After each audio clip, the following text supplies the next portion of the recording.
चाहे गाजीपुर का सांसद हो। ठीक है, शायद सिद्दीकी जी वो कह रहे हैं कि जहां पर कब्जा किया गया था, कब्जा मुक्त कराया गया, लेकिन वक्फा यूजर को लेकर बार बार बात हो रही है, जिसको लेकर सिब्बल भी आप देखिए अपनी दलील किस तरह से पेश कर रहे थे और कोर्ट के अंदर भी इसी पर मामला अटका हुआ था।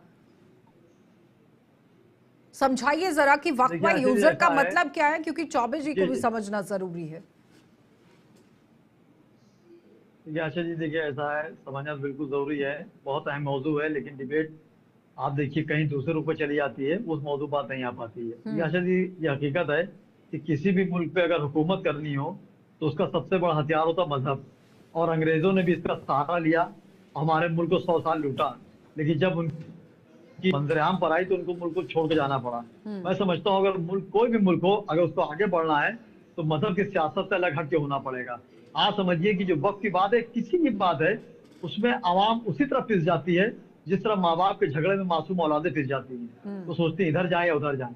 आप बताइए, देखिए कपिल सिब्बल जाहिर सी बात है बहुत काबिल एडवोकेट हैं, सुप्रीम कोर्ट के एडवोकेट हैं, कई बार उनको जजेस के ऑफर भी आए मगर उन्होंने ठुकरा दिया। ऐसा नहीं है, उन्होंने जो मुद्दा रखा जाहिर सी बात है उन्होंने मुसलमान के हक में रखते हुए बात करी, ऐसा नहीं है, उसी में बात ये आई है।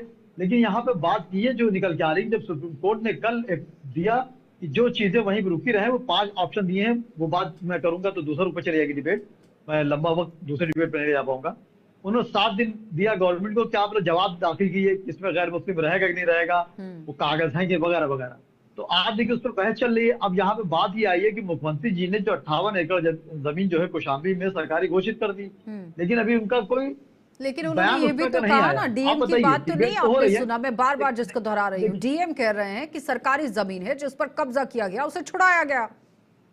देखिए आशा, देखिए ऐसा है कि मुल्क संविधान से चलता है, उसके बाद शासनादेश होता है, अध्यादेश होता है।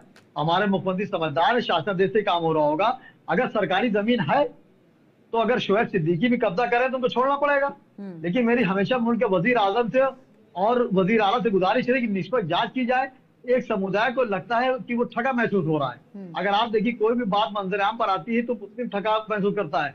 आप बताइए, जब 1857 में जब आजादी की जंग लड़ी गई तो उसमें मेरे हिंदू भाइयों के साथ साथ मुसलमान भाई का भी खून बहा था, लेकिन 1947 के बाद आज आप 2025 में देख लें तो मुसलमान की जो तादाद नौकरियों में है, चाहे वो सरकारी मुलाजमत हो चाहे प्राइवेट मुलाजमत हो, उसमें दायरा बिल्कुल कम होते होते 1 पॉइंट के नीचे आ गया है। तो वो समुदाय को लगता है कि हमको टारगेट वंचित की जा रही है। और सरकारी जमीन, मैंने देखिए मैंने हमेशा सच बात कही, चाहे अदालत हो जंग का मैदान हो, मैं आप देखिए जो वक्त की जमीन हकीकत हमारे पुरखों ने जो दी थी वो जिस मकसद से दी थी उस मकसद से बहुत ज्यादा खरी नहीं उतरी, तो इसलिए गवर्नमेंट को एक नजर रखी थी।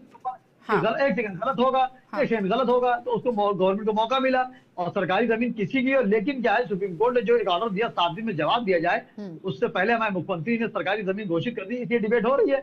और मैं समझता हूँ वो समझदार है, ऐसा नहीं कुछ ना कुछ मामला होगा सोच के होगा, और मैं उनके स्टेटमेंट वो कह रहे हैं कि अगर कोई मुख्यमंत्री की तरफ से कार्रवाई की गई है तो कानून के दायरे में रहकर ही की गई होगी ना।